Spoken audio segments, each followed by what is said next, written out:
കൊമ്പനാന ചരിഞ്ഞതിലൂടെ ഉണ്ടായിട്ടുള്ളത്. പക്ഷേ ഇത് ആദ്യം മുതൽ തന്നെ ഈ ആനയെക്കുറിച്ച് പ്രവർത്തിക്കുന്ന 30% സാധ്യമാണെന്ന് നേരത്തെ തന്നെ പറഞ്ഞിരുന്നു. എന്നാലും കഴിഞ്ഞ 2 ദിവസമായി മെച്ചപ്പെട്ടൊരു നിലയുണ്ടായപ്പോൾ രക്ഷിക്കാൻ കഴിയുമെന്ന് വിചാരിച്ചു. പക്ഷേ രക്ഷിക്കാൻ കഴിഞ്ഞില്ല. ഇനിയിപ്പം പോസ്റ്റ്മോർട്ടം റിപ്പോർട്ട് വന്നു കഴിഞ്ഞാലാണ് മരണകാരണം യഥാർത്ഥത്തിൽ സ്ഥിരീകരിക്കാനായിട്ട്.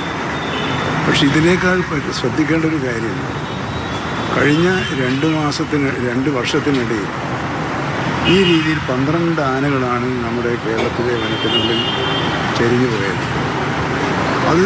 ഇത് സംബന്ധിച്ച അനുഭവ സമ്പന്നത്തുള്ള ആളുകൾ പറയുന്നത് ഇത് വനത്തിനകത്ത് വന്യമൃഗങ്ങൾ തമ്മിലുള്ള ഇൻഫൈറ്റ് അത് പരമ്പരാഗതമായി നടന്നുകൊണ്ടിരിക്കുന്നതെന്നാണ്.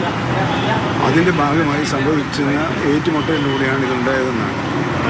എന്നാലും അത് അങ്ങനെ തന്നെയാണ് എന്ന് ഒന്ന് പരിശോധിക്കണമെന്നാണ് ഇപ്പോൾ ആലോചിക്കുന്നത്. കാരണം മറ്റെന്തെങ്കിലും ഉണ്ടോ നമുക്ക് ഉറപ്പുവരുത്തുന്നുണ്ട്. കുറ്റപ്പെടുത്തില്ല, സംശയിക്കൽ ആരെങ്കിലും കുറ്റപ്പെടുത്തുകയൊന്നുമില്ല. ഇങ്ങനെ സംഭവിക്കുന്നത് എന്തുകൊണ്ടാണെന്ന് പറഞ്ഞത് പരമ്പരാഗതമായി ഉൾക്കാട്ടിൽ ഇങ്ങനെ സംഭവിക്കാറുണ്ട്. ഈ 2 വർഷത്തിനിടയിൽ 12 ആനകൾ മാത്രം 12 ചരിഞ്ഞിട്ടുണ്ട്. അത് സ്വാഭാവികമായും വനത്തിനുള്ളിലെ സംഘർഷം, വന്യജീവികൾ തമ്മിലുള്ള സംഘർഷമുണ്ടല്ലോ, അവർ തമ്മിലുള്ള അതിജീവനത്തിന് വേണ്ടിയുള്ള പോരാട്ടമുണ്ടല്ലോ, ആ പോരാട്ടത്തിൻ്റെ ഭാഗമായി സംഭവിക്കുന്നതാണ്. അത് കാടുമായി ബന്ധമുള്ള അനുഭവസ്ഥരൊക്കെ അങ്ങനെയാണ് പറയുന്നത്. എന്നാലും നമുക്ക് വേറേതെങ്കിലും തരത്തിൽ സംഭവിക്കുന്നുണ്ടോ എന്നൊരു അന്വേഷണം നടത്തുന്നത് ഉചിതമായിരിക്കും എന്നാണ് ഗവൺമെൻറ് വിചാരിക്കുന്നത്. അത്തരം അന്വേഷണങ്ങൾ നടത്തും. ഇപ്പോൾ തന്നെ ഈ ചരിഞ്ഞ ആനയെ സംബന്ധിച്ച് ചില ഈ മൃഗസ്നേഹികളൊക്കെ പറയുന്നതെന്ന് പറഞ്ഞാൽ ആദ്യഘട്ടത്തിൽ ഈ മയക്കുവെടി വെച്ചപ്പോൾ തന്നെ അതിനെ ഇതുപോലെ കൂട്ടിനകത്ത് ആക്കി ചികിത്സിച്ചിരുന്നെങ്കിൽ ഒരു പക്ഷേ ഇത്തരത്തിൽ ചരിയുന്ന ഒരവസ്ഥ ഉണ്ടാകില്ലായിരുന്നു. അപ്പോൾ ഒരു വീഴ്ച പറ്റിയതായിട്ടൊരു അതൊരാശങ്കയും പ്രതീക്ഷകളുമാണ്. കാരണം അന്ന് പിന്നെ മയക്കുവെടി വെക്കുന്നത് തന്നെ റിസ്ക് ആണെന്ന് പറഞ്ഞതാണ് വെറ്ററിനറി ഡോക്ടർ. അത് താങ്ങാൻ മാത്രമുള്ള കരുത്ത് ആനക്കുണ്ടോ എന്നുള്ള സംശയം ഒടുവിൽ വെക്കാൻ 2 കൽപ്പിച്ചാണ് മയക്കുവെടി വെക്കാൻ തീരുമാനിച്ചത്. 2 മയക്കുവെടി വെച്ചതിന് തുടർന്ന് ഈ ലക്ഷണം കണ്ടതിന് ശേഷമാണ് കാട്ടിലേക്ക് പറഞ്ഞയച്ചത്.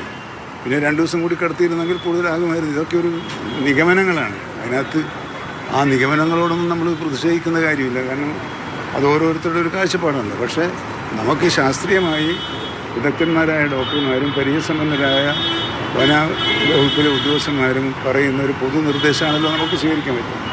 അപ്പോൾ കണ്ടത് ആദ്യത്തെ ദിവസം നല്ല ലക്ഷണം കണ്ടു. മയക്കുവെടി വെച്ചപ്പോൾ തന്നെ അതിനെ ഇതാക്കാൻ കഴിഞ്ഞു. മുറിവിൽ മരുന്ന് കൊടുക്കാൻ വേണ്ടി കഴിഞ്ഞു.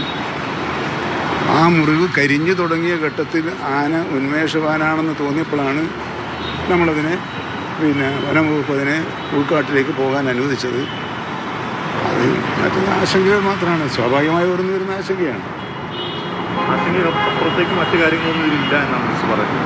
അല്ല, നമ്മൾ പടിപടിയായി കാര്യം നമുക്കിപ്പോൾ ഒരു വനം വകുപ്പിന് ഒരു സംഘം ഡോക്ടർമാർ, മുതിർന്ന ഫോറസ്റ്റ് ഉദ്യോഗസ്ഥന്മാർ രാപ്പകലില്ലാതെ അതിനെ നിരീക്ഷിക്കുകയും മരുന്ന് കൊടുക്കുകയും ചെയ്തത് നമ്മളിപ്പോൾ മനുഷ്യന്മാരെ കരുതാണ്. ശശീന്ദ്രൻ മാധ്യമങ്ങളോട് സംസാരിക്കുകയാണ്. മസ്തകത്തിൽ പരിക്കേറ്റ ചരിഞ്ഞ കാട്ടാനയെക്കുറിച്ചാണ് മാധ്യമങ്ങളുമായി പങ്കുവച്ചത്.